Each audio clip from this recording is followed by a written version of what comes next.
Hello there, and welcome to the Genuinely You Empath series. My name's Gina Gardiner, and I work with leaders and empaths, helping them become the very best they can be. And I'm joined today by Lizzy Bernthal, who's a mindset leadership coach, international speaker, author, and a wellbeing and resilience and cultural change specialist who supports authentic leaders and ex-military to stand tall, rediscover their voice, to own all of what they are, so that they can soar. My work has spanned over 30 years. I'm an international best-selling author. I am also the host of the W4CY Leadership for Life TV and radio show. And a lot of my work has been with leaders, many of whom I believe are empaths. But in this first of the videos, we're going to explore what is it to be an empath and why is that so important, particularly now. Now, there'll be many of you who think an empath is somebody who is able to commune with the other side, that's very wiki-woo and pink and fluffy. And I want to dispel that myth. In my opinion, an empath is someone who has a real sensitivity, who actually is able to use their intuition to think and to feel beyond what's literally there. I mean, have you ever had a gut feeling, that feeling that something's not right? And when you've not followed it, things have proved that you should have done. So an empath is more than just that. An empath is someone who is sensitive, who has empathy with other people, who has an innate power. And we're going to explore that over the next videos in terms of identifying if you're an empath. And they come in many shapes and sizes. There's no one size fits all. But one of the things that I have discovered, and I've worked with empaths for many years, is they all have a burning sense of purpose. They know that they are here to be of service. Now, they may not know quite what shape that is, but they have this sense that there's something I am supposed to do that is bigger than what I'm doing at the moment. So if you're not sure if you're an empath, then stick around and see whether what we're talking about resonates. Now let's talk about resonating. When things resonate with you, it feels right. Now, for some of you, that might be a feeling in the pit of your stomach. For me, if it resonates with me, if it's right, it feels light and airy. If it doesn't resonate with me, it's like walking through treacle. So Lizzy and I are going to be exploring together the themes of this series. Lizzy and I started to work together a little while ago. She is an empath. Wasn't quite sure that she was an empath. So we're going to have a discussion, and out of that discussion, I hope there will be things that resonate with you. If you have questions or you'd like themes covered, then please email Gina, Gina, at genuinely-u.com. Okay, that's Gina at genuinely-u.com. And we'll make sure that we do answer your questions. And there's a Facebook group, Genuinely You, go and join it. Okay, so Lizzy, thank you so much for joining me today. Excited to be here. Thank you so much. So when I talk about empaths, and it was a new phrase for you. Do you want to share with people how that was for you when you suddenly somebody describes you in a way that you hadn't described yourself? Yeah, it was really interesting, Gina. I've always been really passionate about being empathetic, and actually lots of my clients have always said, oh, you're so empathetic. So that to me was a great kind of compliment, that they felt I was empathetic. Hearing the term empath, immediately in my head said psychopath. So I thought, there's a path involved, isn't there? Exactly. So because of the path, it's my nursing back, there's a pathology, therefore there's something wrong with you. And so it was already think, oh my goodness, I've got an issue, I've got something wrong with me, and yeah, and I'm part of a syndrome. That was immediately when I heard the word empath. Which is really interesting, because in my experience, many empaths, and this is not true for them all, but many empaths have this huge sense that they're not enough, that there is something wrong with them.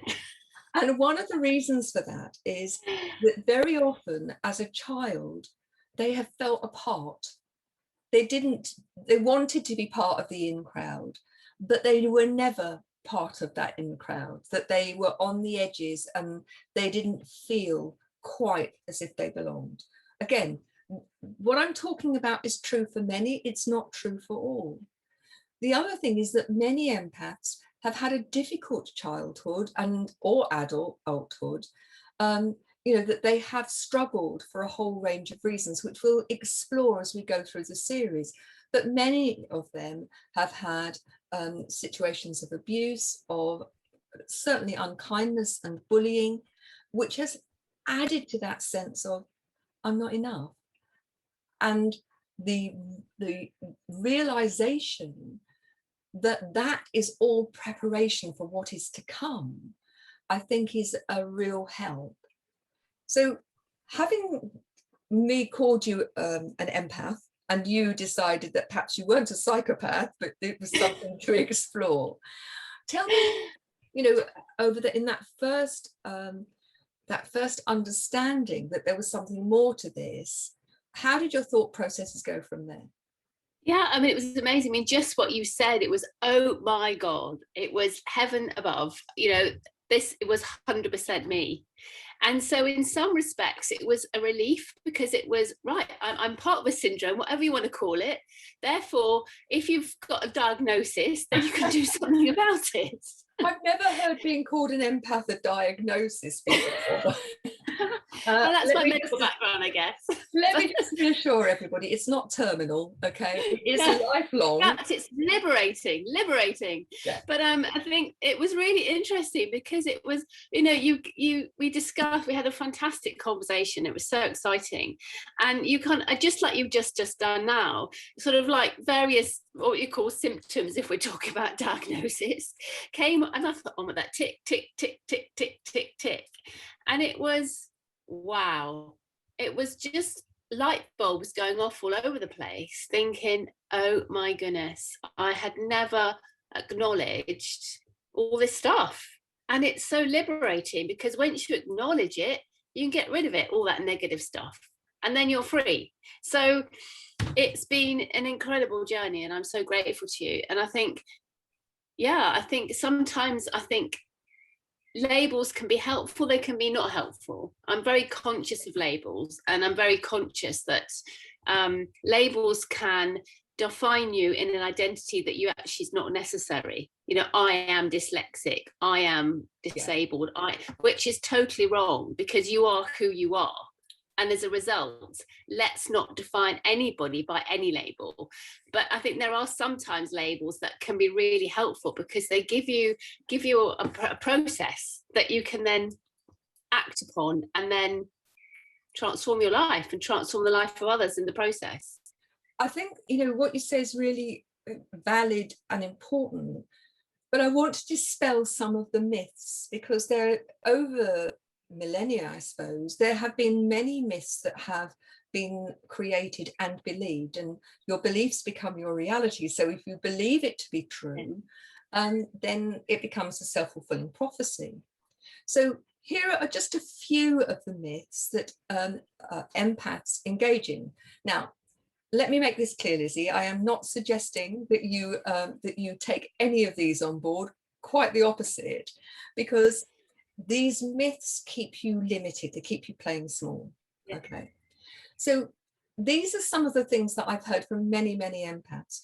I'm an empath. I'm really, really sensitive, and I absorb everybody's energy, and it makes me feel bad. Now, there is no doubt that many empaths are very sensitive to not only people's energy, but the energy that's generated through the news. And, it's my belief that we have universal energies that are around us. And if you are very intuitive, very sensitive, then you pick those things up. So I am not in any way refuting that everything emits energy. We're all energy, aren't we? So from people's body language and their physical words, if they're sad or not, but many empaths will pick that up even when people are putting forward a facade that looks happy, that they will intuitively recognize that there's something going on. And some empaths are so attuned that they'll know what's going on. The bit that I am challenging big time is the myth that you have to absorb it.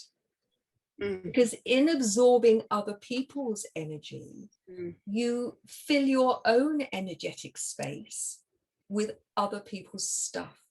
We all do it. How many times have you come across somebody who I call them an energy vampire? That you spend time with them and you leave the conversation, whether it's on the phone, Zoom, or in person, thinking, yeah. Now, what's happening there is you're giving permission for that person's energy to come into your space. And so one of the things that I teach empaths right from the start is your energy space is yours. Own it. Clear it regularly. Observe other people's energy rather than absorbing other people's energy. If you absorb it, then you become less and less resourced. You have much less to offer other people. Whereas if you observe it and you keep your own energy upbeat and high resolution, you're in a much better place to help them. So clearing your energy is something that I would advise everybody to do, but particularly empaths, and to do it on a regular basis. So if you just close your eyes for a moment, and I want you to imagine that your energetic space, people may be familiar with the word aura, that you have an energetic space that goes well beyond you. And those of you that are old enough and in the UK to know the Ready Brek advert, there was an advert where a child ate a particular cereal and this orange glow expanded beyond the body. And that's a bit like your aura. And other people's energy comes into your space. So now give yourself permission and send anything that is not your energy back to where it came from, if it's in their best interest, or send it down into the earth so it can transmogrify, so it can change into something more positive, or send it off into the universe. Okay? And just imagine that you are doing a bit of a spring clean in your energetic space, leaving your energy for you. Okay? So you can open your eyes.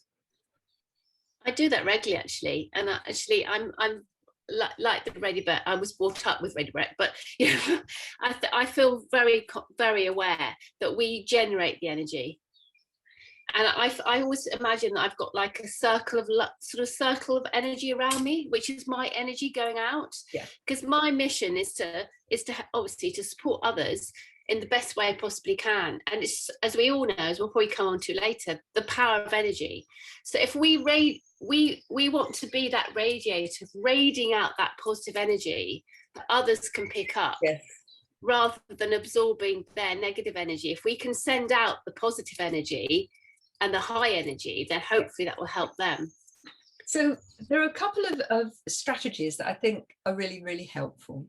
So first of all, let's talk about clearing energy. I love things where they are easy, okay? And there will be people who will teach you very, very complicated strategies to clear your energy.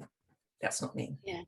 So I like to think of something I'm going to do regularly and incorporate that into the process, because if it's something that's easy, you will do it. So my daily routine is that I have a shower every morning.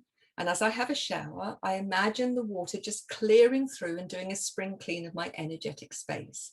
And anything that is not mine, or is mine but not in my best interest, goes down the plug hole, goes back to the earth. Okay. So I start off the morning and I've cleared my space. But particularly when you're working with people, they often come and they attempt to dump their stuff. Now, before I recognized that I was an empath, I was a head teacher. For those of you in North America, I was a principal for 20 years. And I would imagine, as people were giving me their troubles, I would imagine carrier bags, supermarket carrier bags, and I would tie them up and I'd put them by my feet. But actually, what I recognize is on a bad day, those piles of carrier bags got bigger and bigger and bigger until I was hidden behind the wall. So as I began to understand and study energy more, I chose a very different way. Now, one of the things that we all have to do every day is we have to go to the bathroom, we have to go to the loo. And so every time I go to the loo, I clear my energy. Now, it's not very ladylike, but actually it's one way. Clearing the crap out of the way is a really good way of clearing your energy. It makes me smile, so you release endorphins. But the important thing is it's done regularly. So every time you eliminate, you set the intention that you're going to eliminate anything that is not in your best interest, whether it's yours or other people's. And I've taught this now to so many people. They all smile and they find it's easy to incorporate. The other thing is that you've talked about sending your light out, and that's a beautiful metaphor. But one of the things that I think for many empaths is that they have that sense that they are vulnerable. And so if you imagine a huge glittery ball, and you can choose the color of the day, that anything that you wish to send out of the glittery ball, it's completely permeable. But things coming in, you have the active choice whether you let it in or not. And active choice, taking responsibility, is something that we're going to talk about throughout these videos because it's so important. But I want you to think, if you're watching this, how sensitive are you? How much do you pick up on other people's feelings and thoughts? There are some people who it's all about animals, and so they really feel animals' pain. For others, it may be about the natural world. I love my garden. It's my window on my soul, if you like, and I love to get my hands dirty and get out into the garden. I can't walk past a plant in a supermarket that's drooping without really feeling for it. It sounds a bit daft, but my inclination is to go and find some water to water it. So with all of you, just start to recognize, start to be aware.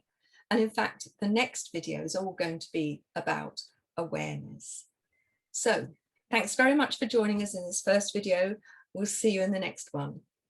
Thank you. Bye-bye. Bye.